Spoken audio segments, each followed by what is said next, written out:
Hello students, let's see this question. The question has one assertion, one reason, understand करके correct option choose करना है. Assertion कहता है alpha helix structure of proteins is in the shape of right-handed screw. ये बिल्कुल true statement है.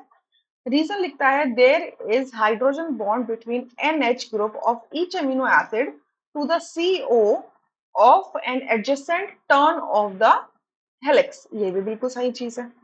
ठीक है. सो ये दोनों ही क्या है, बिल्कुल ट्रू है. अब हमें थोड़ा सा समझना है कि कैसे होता है. ठीक है.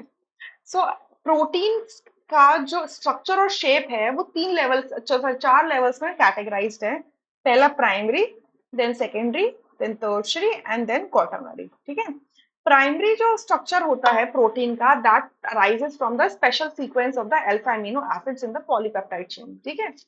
सेकेंड से स्ट्रक्चर कब बनता है कि जब वो पॉलीपेप्टाइड चेन्स की बैकबोन में जब रेगुलर फोल्डिंग होती है because of the intermolecular hydrogen bonding, तो सेकेंडरी स्ट्रक्चर बनता है. ठीक है. तो ये सेकेंडरी स्ट्रक्चर हमारा दो पार्ट में आवा है देखने के लिए, alpha helix and beta pleated sheet structure.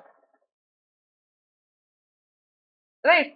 So alpha helix structure जो देखने के लिए मिलता है वो ऐसा लगता है जैसे राइट हैंडेड स्क्रू हो गया, ऐसे करके राइट हैंडेड स्क्रू के फॉर्म में इस तरीके से रहता है.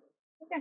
तो अगर ये मान लो कि अगर लेट से कि ये मेरा यहाँ पर कोई NH ग्रुप लगा हुआ है, सो ये क्या करेगा, ये कोई अगर यहाँ पर C double bond O group लगा होगा तो उसके साथ में इंटरमोलिकुलर हाइड्रोजन बॉन्डिंग शो करेगा.